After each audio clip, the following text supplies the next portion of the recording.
Hello and welcome back to another Euro Fantasy video. Today we are looking at the best Limitless team for Matchday 3 and all the things that you're going to need to know in order to build yourself a Limitless team as well. So today we're going to look at the fixtures, we're going to look at the clean sheet odds, the goal scoring odds and the possible rotations as well, as it is the last Matchday, and some teams that are already through, some teams that are already first in their groups are obviously prone to some rotation, so we're going to look at that as well. Starting things off, we do have our fixtures. Now these are going to be the easier fixtures slash semi-easy fixtures for the teams in Matchday 3.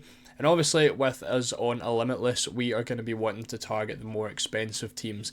Now obviously a lot of the time the more expensive teams could be guaranteed first, but from what we've seen so far it does look like it is only going to be Spain that has qualified themselves for first. As I'm recording this, only the first 3 groups have played the first 2 games, so we're still waiting on Group D, E and F to play their second games to find out more about how that's going to go in Matchday 3. So obviously on our Limitless we want to be targeting the more expensive teams, so getting rid of some of the fixtures we're going to be left with these ones. Now this is the teams with the easy fixture and the expensive players as well. So that's going to be Spain, it's going to be England, it's going to be Belgium, France and Portugal. Now the chances are 3 of these teams are going to have some rotation going on in Matchday 3. Now Spain is definitely going to be one of them. Spain are guaranteed to finish in first place after beating Italy last night. No one can catch them in first, so there's going to be some rotation there against Albania.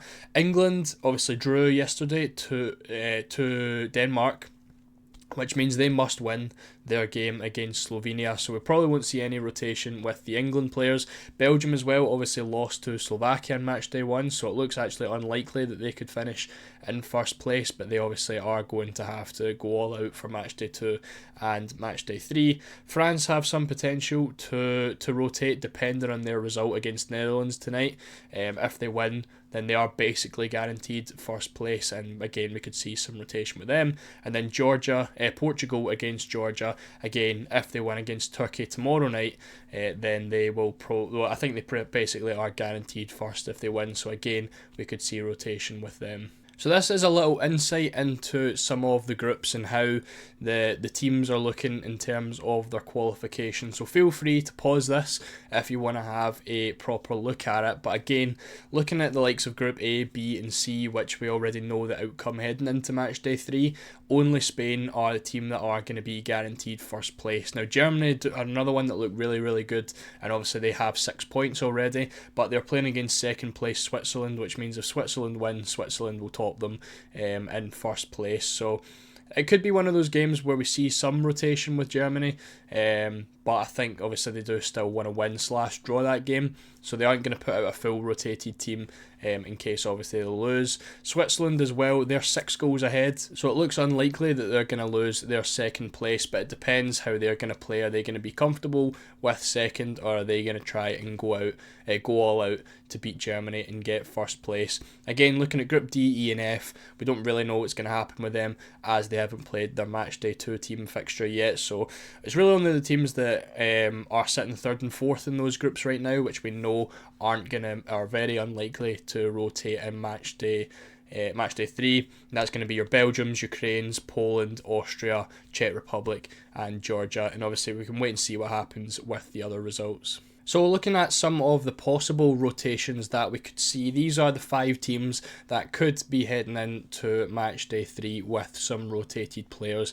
Now obviously again these depend on some of the Matchday 2 results, mainly Portugal, France and Netherlands. If France or Netherlands, if any of them win tonight, then they will probably rotate in Matchday 3. The one that loses, or if they draw, there's probably a low chance of rotation for them. Portugal, obviously if they beat Turkey, they will likely rotate as well.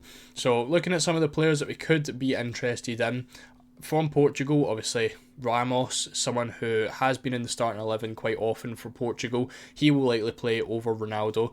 We've got Jota and Felix as well, players who have been coming off the bench and have a really decent chance of starting if there is going to be rotation in the Portugal team. With France, Kolo Muani, Giroud and Coman. Again, we still don't really have proper news on Mbappe.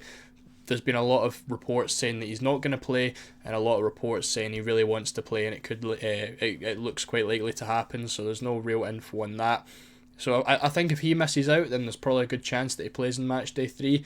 But obviously, other players can be rotated, the Dembelis, the Griezmanns, and possibly see these players come in instead. For Germany, I don't really think, again, there's going to be too much rotation.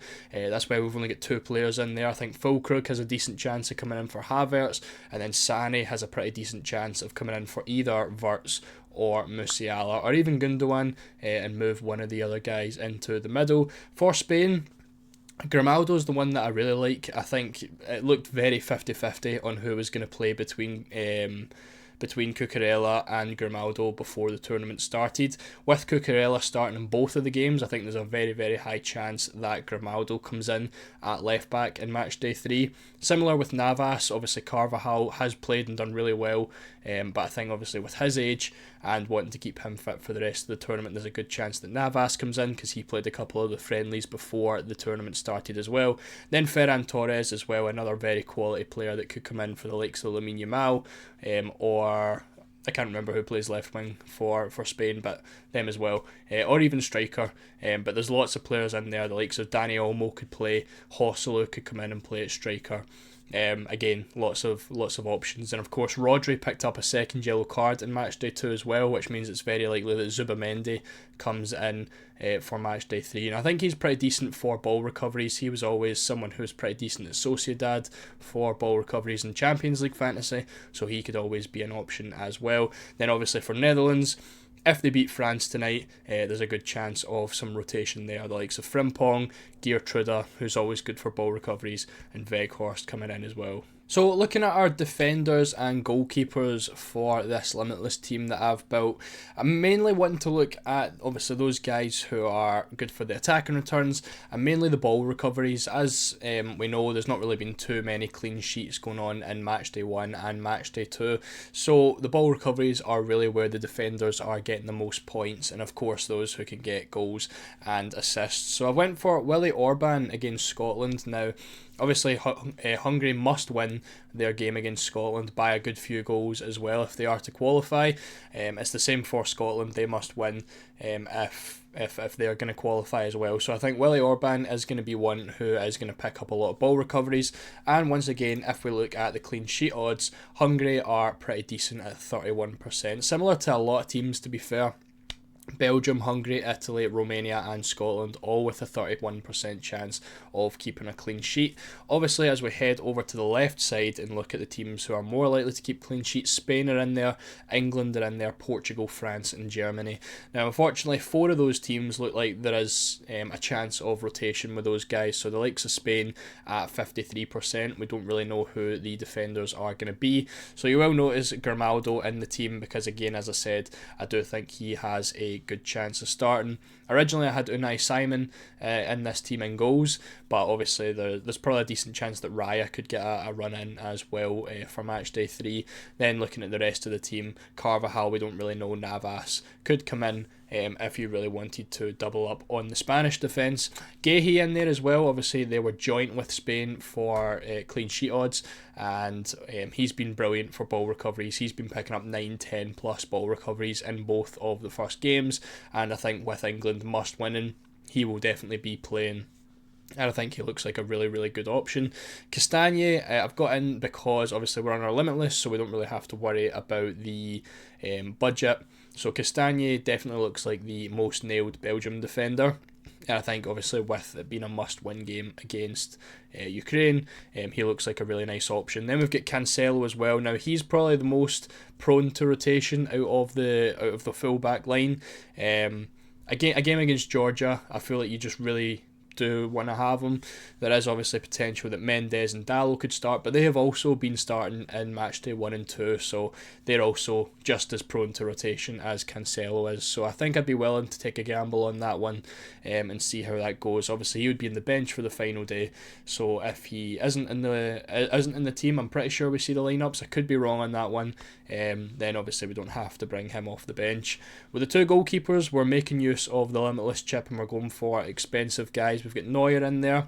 Again, As I said, there's potential that Switzerland could just accept their second place and just play a very friendly game against Germany and maybe not score as much as possible, but there's also the chance, obviously, that they go full for it. So, as I said, I don't really think there's going to be too many clean sheets going on in this round, so it's really just trying to get guys who are going to get saves in. Neuer has been pretty decent for saves. Then, obviously, we've got Donnarumma as well. Croatia must go out and beat Italy, and even again, looking at the clean sheet odds, Italy, 31% chance, and then obviously there's Germany there on 33% chance. So, as I said, don't really think there's going to be too many clean sheets, but these are two teams playing against, these goalkeepers are playing against teams that technically do have to go out and win, so I think there's a good chance of these guys picking up saves.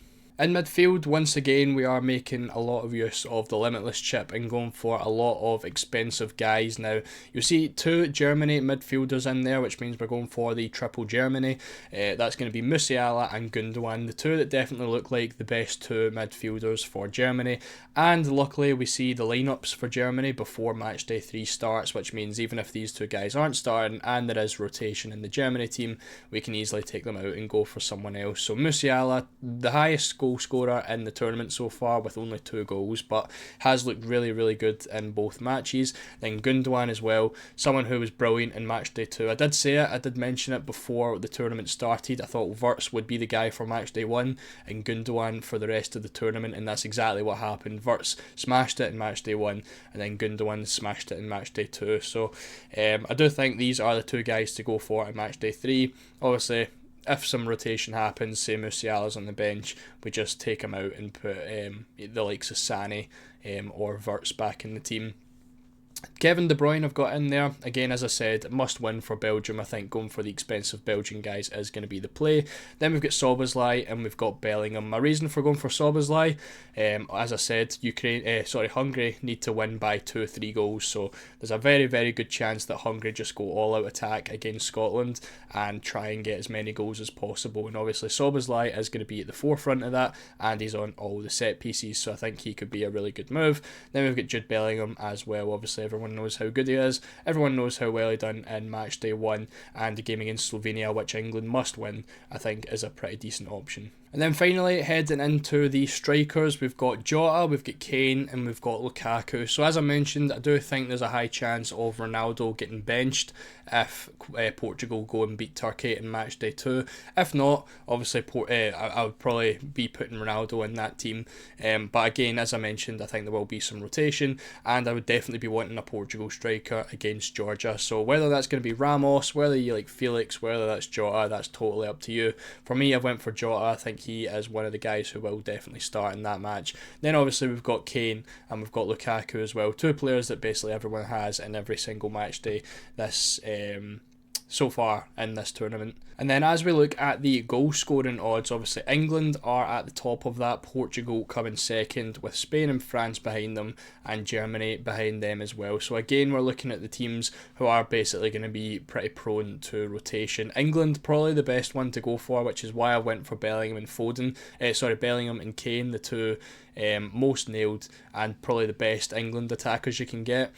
Are the highest chance of scoring in Matchday 3, or the highest chance of getting the most goals in Matchday 3. So I think they are 2 guys who we definitely want to be getting. For Portugal, again, definitely are going to be wanting a striker for them.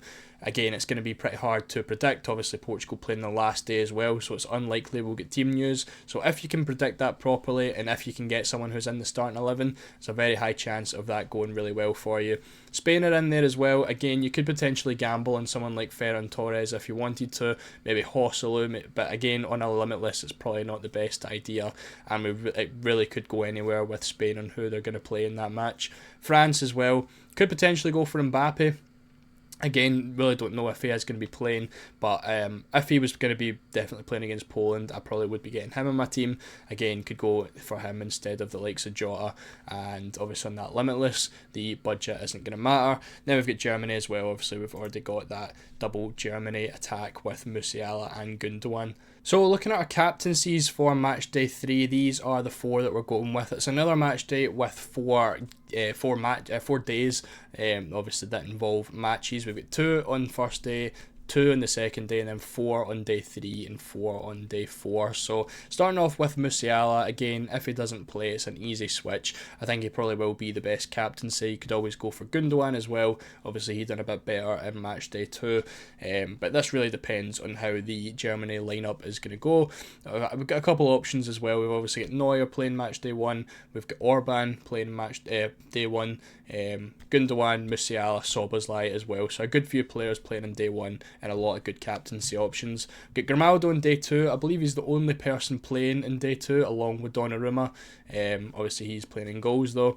And if Grimaldo plays, he's always someone who can chip in with goals and assists. He's always been really good for that, whether it was at his Benfica days and even with Leverkusen this season. He could be a really nice option. Now we've got Kane and we've got Lukaku, of course, as the other 2 captains. So that is how the team is looking. We will make a wildcard draft as well that will come out either later today or tomorrow as well. But that's how I've went for the Limitless. Let me know down in the comments what changes you would make. Let me know which kind of rotations you think there's going to be as well. And obviously there's going to be players that could come into this team if we get team news and stuff early as well before the deadline.